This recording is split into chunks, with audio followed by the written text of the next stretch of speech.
In this tutorial, I will be talking about triggers, which are used to control how and where your Monarch pop-up and Flyins are displayed on your website. For example, here is a pop-up being triggered on the post. As you can see, the trigger makes the pop-up display. And like I said, you can use different triggers to control how and when these pop-ups and Flyin boxes appear on your website. So first of all, to look at the trigger settings, we're going to go into our Monarch settings page. So in the WordPress dashboard, go to Tools, Monarch Settings, and you're going to be greeted with the Locations tab first. As you can see, I only have the pop-up enabled right now. I'm going to go over the pop-up triggers, which are identical to the Flyin triggers, and then after that, we'll talk about how you can use the pop-ups and the Flyins together with different triggers to yield great results. So first up, let's click on the pop-up tab here to reveal the settings related to the pop-up location. If you scroll down to display settings, you're going to get a list of all the triggers. Now we support 6 different triggers. The first one is trigger after time delay. The next is trigger inactivity, trigger after inactivity, trigger at the bottom of the post, trigger after commenting, trigger after scrolling, and finally trigger after purchasing. So I'm going to go over each of these in detail, and then after that talk about how to use them in combination as well. So all of these triggers can be used either alone, or you can use them all at once, or you can pick and choose. And so we'll go over that in a moment.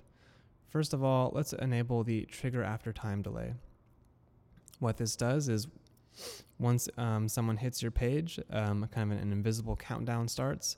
And once that countdown reaches your specified delay value, then the pop-up is displayed.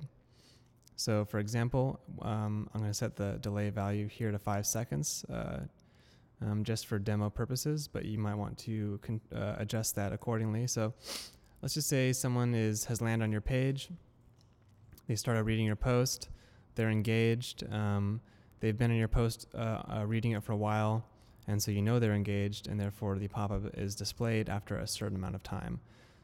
So for example, you might want to increase this value to something higher, such as 20 or 30 seconds, which means you're not necessarily annoying the visitor right off the bat, right? You don't really want to display that pop-up as soon as they hit the page. I mean, they haven't even had time to enjoy your post or figure out what your post is about, and so they're certainly not ready to share it if they don't even understand it yet. So the trigger after time delay, the delay value should be chosen with care. And like I said, I recommend a higher value, maybe 20 or 30 seconds, however long you think it takes for a user to be engaged with your page or your post, depending on the kind of content you have on your website. But for demonstration purposes, and so I don't have to wait here for 30 seconds, I'm going to use a delay value of 5 seconds just to show you what it does. So going back over to our test post here, I'm going to refresh the page and wait for 5 seconds, and you'll see that the pop-up is displayed once that delay value is reached. And there you go. So like I said, you can play with that delay value and find something that works for you. Now next up, I'm going to disable the time delay and move on to the inactivity delay. So the inactivity delay works much like the time delay, except that invisible countdown timer only starts counting down once your visitor becomes idle, once he becomes inactive. And so let's say someone lands on your post and they read it, they got to the end, and then they got distracted, they had to leave their desk, and you've kind of lost their attention, right? You lost that chance to get the share. Well, in this case, once we detect that visitor has become inactive, then we inactive for a specified amount of seconds that you choose, then we display the pop-up. And when the visitor comes back to the page, we hope that they get re-engaged from that pop-up. Okay, so I'm going to enable trigger after inactivity, and then you can adjust the idle timeout value, which in this case I'm going to leave to 5 seconds, but you might want to make that more, just to be completely sure that your visitor is actually idle and not just kind of sitting there reading a paragraph. In that case, you don't really want to disrupt their reading. Okay, so I've enabled inactivity delay, and I'm moving around, I'm scrolling, the pop-up isn't going to display while I'm active, but once I become inactive, someone rang the doorbell or whatever, I'm going to sit here for our timeout value of 5 seconds of inactivity. And as you can see, the pop-up is displayed. And once I come back, well, I just might share since I've been invited to do so. Okay, next up, we have the trigger at the bottom of post trigger, which is one of my favorite triggers and something I recommend almost everyone enabling because it very specifically targets your most engaged visitors and therefore the visitors that are most likely to share your post, which are those visitors who have read your entire post and probably enjoyed it if they have gotten to the end of it. And another bonus of this is that you're not disrupting anyone during the reading, and you're also avoiding, annoying visitors who are, just landed on your page. So you can think of this as a more targeted triggering mechanism.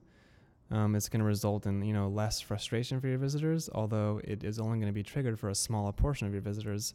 So it may actually result in less overall shares, but like I said, the conversion rate of the pop-up is going to be much increased. So the time delay is kind of like a Hail Mary. You're showing it to everyone, and you're kind of getting the most visitors, the most shares you can out of all your visitors, but at the cost of potentially causing some annoyance to your most faithful visitors, those who are reading your posts every day and trying to enjoy the full post. So, like I said, it's really up to you which triggers you want to enable, but I really recommend this one. So let me show you how it works. I'm going to save this and refresh our page. And as I scroll down and reach the bottom, I get invited to share. So yeah, it's a great trigger, and it usually works quite well. Next is the trigger after commenting, which, much like the trigger at the bottom of the post, is geared to engaging those visitors who are most engaged with your content. And so this is even a step above the bottom of the post. Not only have they reached the bottom of the post and enjoyed your post, they've gone as far as to interact with the post by commenting. So these people who have commented on your post, they have taken part in the conversation, taken part in the post itself, and are therefore very likely to want to share that post with their friends. Not only to share the post, but perhaps to share their comment and share their opinion. And so the way this works is if someone has commented on the post, as soon as the page refreshes, they get asked to share the post. So I'm going to show you how that works. Refresh the page here. So you scroll down, you make a post.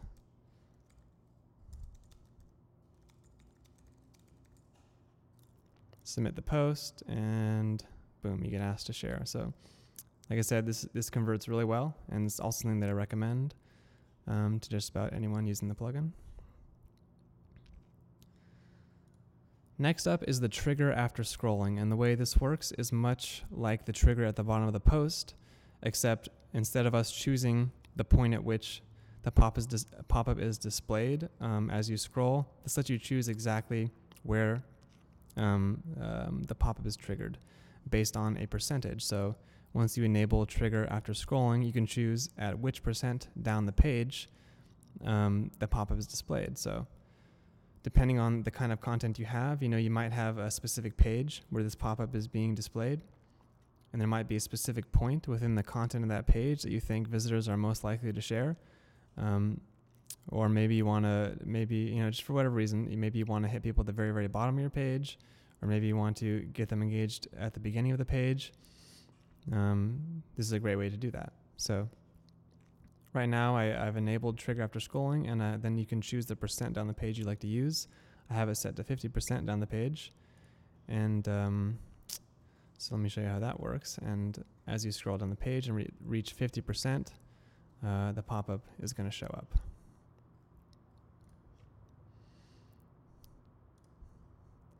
Next up is the trigger after purchasing, and this is also a really great way, much like the commenting one, to target those visitors who are most engaged. And in this case, they've actually purchased a product, so they're a fan of your brand, they're a fan of the product, and they are very likely to want to share that product or your brand with their friends. So the way this works is if they've purchased a product using WooCommerce, and right now we support WooCommerce, but we'll be adding more support for more e-commerce systems in the future. So if you scroll down below this video, we'll have some more information about the currently supported e-commerce systems. Anyways, if they make a product purchase, once they reach the thank you page, not only will they be thanked for purchasing, they'll also be encouraged to share the fact that they purchased, share the homepage of the website with their friends. Okay, so after they purchase, the pop-up is displayed, and I'm not going to go through the purchasing process for you right now, so it's pretty self-explanatory. That's how that works. All right, so those are the 6 triggers, and as you can see, they have kind of varying levels of engagement, and what we haven't covered yet is how they can be used together. So just an example, let's say you want to engage both your most engaged visitors, but also try to recapture your least engaged visitors. So in this case, the users who have gone inactive, those are kind of visitors you've lost their attention, and you want to kind of hit them with one more punch and hope to re-grab their attention. That's the inactivity trigger, so you might want to enable that. And in addition, you want to engage with your most engaged visitors, which would be those who have commented and those who have purchased. So in this case, you're kind of hitting both ends of the spectrum, right? Someone who lands on your page and reads the post, gets halfway through, or gets to the bottom, and then leaves and comes back. You're asking them to share, trying to get them re-engaged with the post. And also, if they've commented, you're engaging those visitors as well. But what you're not doing is kind of hitting every single visitor that lands on your page with a pop-up on every single page, which could possibly get annoying. Another way you might want to do it is, like I said, you can just enable all of them. If you really want to do all you can to get more shares, you can enable all of them. And even though this may seem like it's a little too much, like it's going to become too annoying, it actually isn't. So the way we've set up Monarch is that during each page view, the pop-up will only be displayed once. So if you have all these triggers enabled, the first trigger to enable the pop-up will be the only trigger that actually comes into effect for that page view. So it's not like they land on the page and 5 seconds into the post, they get hit with a pop-up due to the time delay, and as they scroll down 50% of the page, they get hit with another one due to the scroll trigger, and when they get to the bottom of the post, they get hit with the trigger at the bottom of the post, and then after they comment, they get hit again. No, that's not how it's going to work. Instead, this is kind of just ensuring that no matter what, the most amount of visitors will see the pop-up, and obviously if you have all 6 of these triggers enabled, you're going to end up getting the most shares possible, but at the expense of knowing that every single visitor is going to see that pop-up, and if your content isn't compelling enough, well, that pop-up just might be a deterrent for that visitor. So like I said, the idea here is to have great content and to encourage your visitors to share that great content. So there's nothing wrong with enabling a bunch of triggers if you have content that people love and want to share. So like I said, you can use all these triggers together. You can pick and choose certain triggers to kind of hit different visitors that fall on different ends of the spectrum of engagement level, or you can just enable one of them that kind of is like a blanket effect, like the trigger after time delay.